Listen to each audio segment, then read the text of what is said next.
What are the biggest, most pressing issues when it comes to homeland security and public safety post 9/11? I think a big challenge for this country is overcoming the self-imposed difficulties we have organizing ourselves against an externally driven and motivated terrorist threat. In many ways, we have consciously and properly invented a country uniquely vulnerable to acts of terrorism. Certainly, we're a country that depends upon an open infrastructure and open communications. We value personal privacy. We distrust government authority. We have insisted upon a stunningly fragmented law enforcement capacity in this country that's unlike any other in the world. There are 17,000 different police departments in this country. There's over 300 in Massachusetts. There's 4 police departments who have partial responsibility for the Capitol Mall. We have hundreds of state agencies, dozens and dozens and dozens of federal agencies, many of them with totally different cultures and lacking a history of collaborating with each other within their level of government, let alone between levels of government. So we've got a massive challenge. It always was difficult dealing with crime. It makes it very, very difficult to deal with terrorism. So I don't think the public has any idea of how much hard work has to be done every day by people at my level of government and other levels of government just getting these discordant parts of our vast government apparatus coordinated in some useful way. And how do you do that? Well, again, what I had the chance to do in Massachusetts was use money. I have come from this job, as you indicated earlier, as the police chief in Arlington, Virginia. And in that role, I had the opportunity to lead the police response efforts at the Pentagon on September 11th.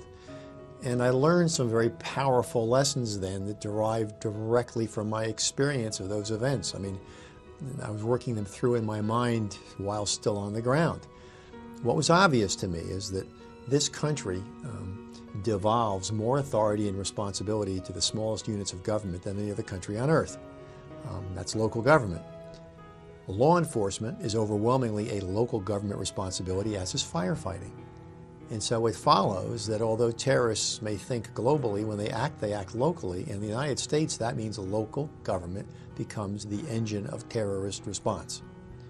Now, that being so, there's things we have to consider as to how to make that work. Metropolitan D.C. had a significant advantage, and that is that in the suburbs of D.C., it's the county that's the engine of government. And so by and large, the departments are large, they're sophisticated, they're fairly complex, and there's a finite number of them. And during the first hours of the Pentagon, the fire chief and I were basically coordinating the response of a half a dozen large agencies. As time went by, many more would be engaged, but we had a finite span of control. Well, if you drew that same size circle, incorporating those agencies around Boston, you'd have 70 different agencies to collaborate. And since all their shoulder patches proudly proclaim what decade in the 17th century they were founded, they're not likely to amalgamate or consolidate any time in our lifetime. And so what does that mean to us? Well, when I got up to Massachusetts, I knew that regional responses are essential. Nobody can do it alone. Regionalism in Massachusetts would mean coordinating hundreds of jurisdictions. The only way I could make sure that happened was how I allocated our homeland security money. And so we were the very first state in the country to insist that our homeland security dollars not go to 300 separate cities and towns based on a population formula, but we sent it to regions that we drew up with the input of affected stakeholders from the public safety community. We funded regions based on our threat, vulnerability, and risk assessment. Nobody had done that before. And so we're trying very hard to be strategic.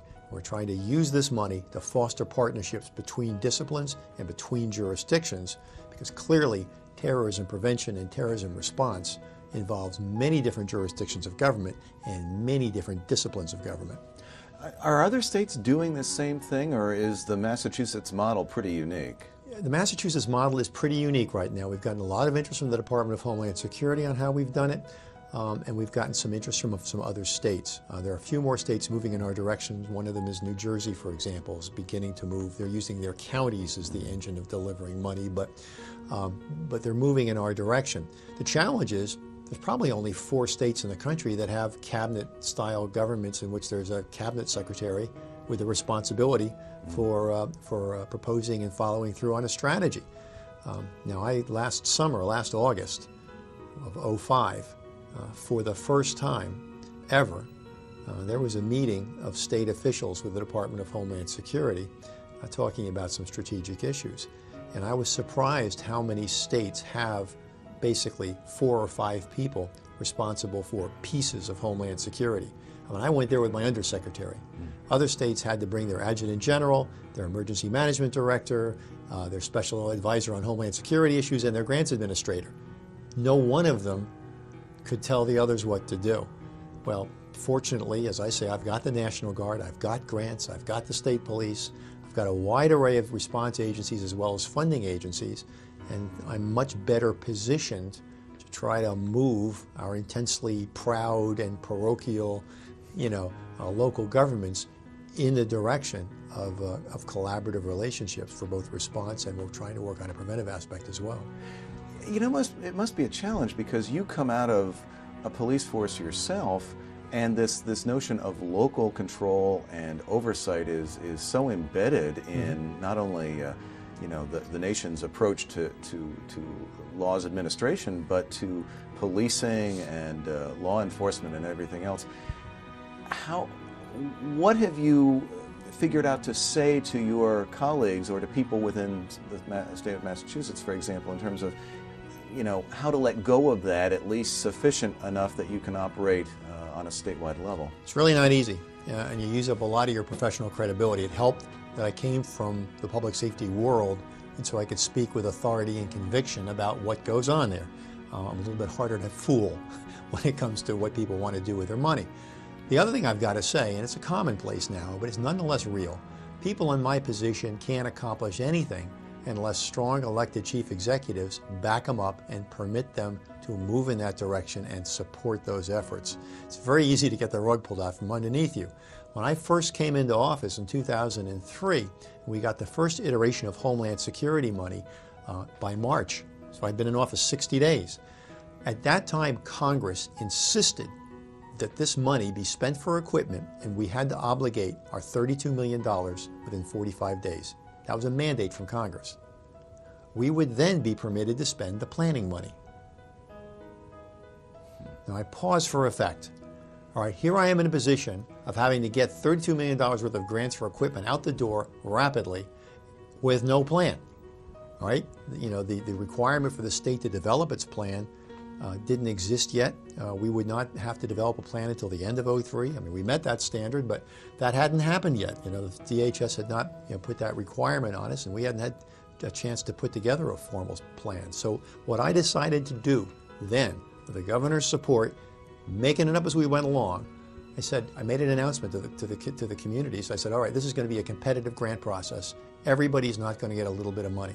Because the expectation was that since Congress gave the money to states on a population formula, that the states would pass their money through to the localities on a population formula.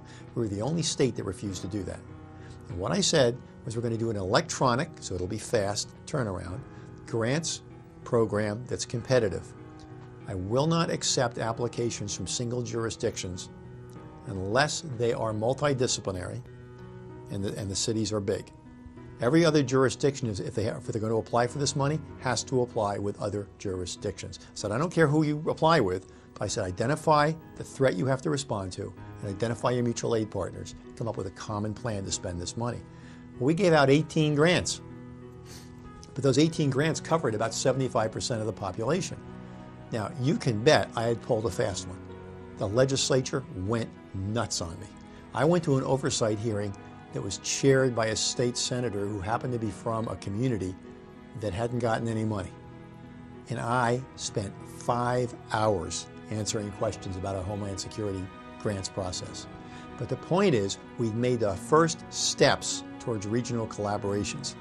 As part of the grant process, they had to show me their mutual aid agreements. All right? As part of the grants process, they had to identify their partners and make sure that the equipment worked and was consistent and that they could all use it. Now, by the second year, in 2004, when we got money, by then we had our Homeland Security strategy done. By then we developed the Homeland Security regions using input from the public health and public safety communities and others as well. Then we distributed our money to the regions, but it wasn't competitive, but there was a formula that was based on the threat, vulnerability, and risk assessment that we had done for the Department of Homeland Security. So it was still threat-based. You know, it's an old military aphorism. You know, I'm a reader, and I remember reading years ago this notion that those people who try to defend everything defend nothing. Well, that seemed to be the essence of our Homeland Security strategy. We were defending everything equally based on population. Well, how's our truly critical infrastructure any safer for that? I mean, it's absurd. I knew metropolitan D.C., the targets are all in D.C., but the resources won't all come from D.C. And so what we need are regional responses and regional plans and regional equipment sharing and regional exercises and regional training. We've really emphasized that in Massachusetts. Other places are beginning to, but the public really, I think, has yet to truly understand the enormous challenge that exists trying to coordinate so many units of local government in a common purpose.